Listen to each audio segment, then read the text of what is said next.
Bonjour à vous, merci d'être en direct avec nous sur RT France. D'abord, si vous me permettez cette question qui ne va certainement pas vous plaire, mais il faut quand même la poser. Ça concerne la crédibilité de ce scrutin. Alassane Ouattara, donc vainqueur avec plus de 94% des voix, à la faveur du boycott actif d'opposants. On sait qu'il y a à peu près 17 000 bureaux de vote sur 22 000 qui ont ouvert leurs portes le 31 octobre. Il y a eu des violences à l'intérieur du pays, pas seulement à l'intérieur du pays d'ailleurs. Une population aussi qui est restée chez elle et qui n'est pas forcément allée voter par crainte des violences. Dans ce contexte-là, comment vous justifiez-vous ce scrutin et sa crédibilité? Ce scrutin est totalement crédible parce que vous savez, chez nous en Côte d'Ivoire, le vote n'est pas obligatoire. À partir du moment où le vote n'est pas obligatoire, c'est ceux qui ont décidé d'aller voter qui vont crédibiliser l'élection.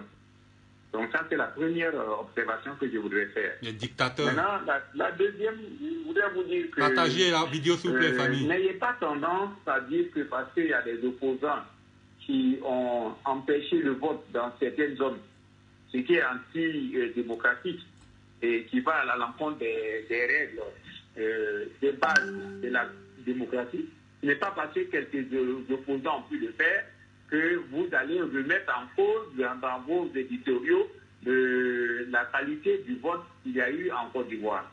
Je vous informe que sur près de 4 000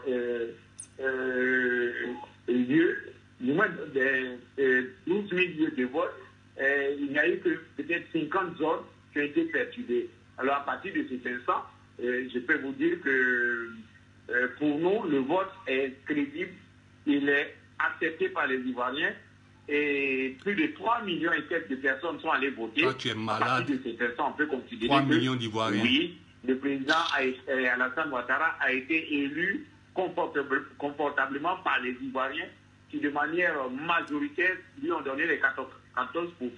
Maintenant, bon, que des individus aient décidé de ne pas aller à des élections ou bien aient posé des actes de blocage, ça c'est leur problème à eux. Mais je vous dis, chez nous, le vote n'est pas obligatoire. Donc, ceux qui veulent aller voter, ils vont voter. Ceux qui ne veulent pas aller voter, ils n'y vont pas. Alors maintenant qu'Alassane Ouattara est confirmé comme le vainqueur de cette élection présidentielle, que va-t-il faire? Parce qu'en ce moment, le contexte est compliqué en Côte d'Ivoire. Plusieurs leaders de l'opposition ont été arrêtés. Plusieurs résidences d'opposants sont encerclées. Quelle est la suite? Bon, d'abord, la seule chose que nous demandons au président Alassane Ouattara, c'est de continuer à gouverner et puis de développer notre pays. Il va gouverner où? C'est le plus important. Il n'a qu'à le gouverner au Burkina. Les opposants minoritaires qui ont fui le débat démocratique et qui, de manière très grave, ont appelé à la désobéissance civique avec un boycott actif, avec son corollaire de mort. Mais ces gens vont répondre devant la justice. Et ça, franchement, nous, au niveau du RHDC, nous allons insister pour que le président Alassane Ouattara crée les conditions pour qu'il n'y ait plus d'impunité. Voyez-vous, madame, il y a eu une dame dans une petite commune de Kwasi-Kwasi-Kro qui était enceinte de jumeaux et qui est morte parce que ces individus de l'opposition ont déclaré qu'il fallait bloquer les voies et elle est décédée. Non, justement, concernant les violences pré-électorales, concernant les violences pré- et post-électorales, est-ce qu'il ne faudrait pas qu'il y ait une enquête internationale pour faire la lumière, parce qu'on n'a pas encore de bilan réel sur la situation? Mais pourquoi voulez-vous toujours une enquête internationale? Quand il y a un petit problème à Nice, à Rouen, en France, c'est une enquête internationale que vous allez demander. On a des magistrats qui ont les compétences pour pouvoir faire cette enquête-là. Pourquoi voulez-vous toujours consacrer aux internationaux? La Côte d'Ivoire dispose. La Côte d'Ivoire est corrompue. Pour pouvoir gérer ce genre de situation. La Côte d'Ivoire est corrompue. On n'a pas besoin d'enquête internationale. La réalité, c'est qu'il y a une jeune femme qui est morte. On s'en fout de ça. Parce que les gens ont bloqué la route et les responsabilités sont connues. Donc on n'a même pas besoin d'aller même faire des enquêtes. Toi, tu es malade. Vous savez que l'opposition affirme aussi qu'il y a des victimes parmi ces militants. Mais c'est parce que s'il y a eu des victime, c'est parce que l'opposition a demandé à ce qu'il y ait une désobéissance civile et déclencher un boycott actif. S'il n'avait pas demandé cela, il n'y aurait pas eu ces dégâts. Donc les premiers responsables, c'est soi-disant opposants. Juste l'opposition qui a lancé un gouvernement de transition civile. À la suite de cela, plusieurs résidences d'opposants ont été encerclées, dont celle d'Henri Conan-Bédier. Le procureur d'Abidjan, Richard Atou, affirme qu'il n'est ni en arrestation ni en résidence surveillée. Mais il ne peut pas sortir. Comment on qualifie aujourd'hui l'état actuel des choses? J'ai dit, le président Henri Conan-Bédier, à 86 ans, manque de sagesse. Ta mère con. Et ceux qui l'ont accompagné dans cette volonté de désobéissance civile l'ont induit totalement en erreur. Nous sommes un État de droit.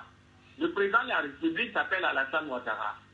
Même jusqu'à la proclamation officielle des résultats, il était encore le président de la République. On ne le reconnaît plus. Des individus, on ne le reconnaît plus. Inavoués, se lèvent pour dire qu'on met en place un Conseil national de transition.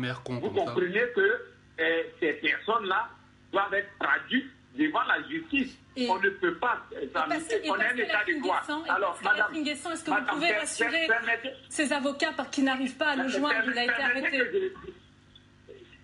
Permettez que je fasse un parallèle. En France, le président Macron est élu. Et il y a des individus, Jean-Louis Mélenchon et les autres, on met en place un conseil national de transition. Est-ce que vous trouvez ça normal? Monsieur Nguessan, comparaison n'est pas raison. Ce n'est pas le cas. Ça veut dire que juste sur Pascal Nguessan. Monsieur Nguessan, un mot d'apaisement envers l'opposition. J'ai dit, M. Bédier n'a même pas besoin d'être mis aux arrêts. Il s'est lui-même mis en prison au plan moral. Parce que tout ce qui est en train d'arriver, c'est regardez-moi un gars comme ça. C'est lui-même mis en prison au plan moral. On n'a pas besoin de poser des actes d'arrêt par rapport à M. Bédier. Les deux pieds là, on va casser ça. Monsieur Nguessan, on doit conclure. Est-ce qu'il y a l'espoir d'avoir un geste d'apaisement, peut-être un dialogue politique possible? Les gestes d'apaisement sont possibles à condition qu'il y ait repentance et que ceux qui ont donné le mot d'ordre, d'abord reconnaître qu'ils sont responsables. Tu es malade. Et qu'il y ait justice. Et après justice, on peut mener des actions tu es malade, d'apaisement. Parce que dans ce pays, les gens ne se sont jamais sentis responsables. Donc c'est vous dire que tant qu'il n'y a pas repentance, tant qu'il n'y a pas justice, parce que l'impunité, on ne peut pas l'admettre. Merci on ne peut pas l'admettre, ni en Côte d'Ivoire. Il faut fermer ta bouche. Merci à vous d'avoir répondu en direct à nos questions sur RT France. Je rappelle que vous êtes membre du conseil politique du RHDP, Coupez son micro. En Côte d'Ivoire. C'est un malade ce type-là.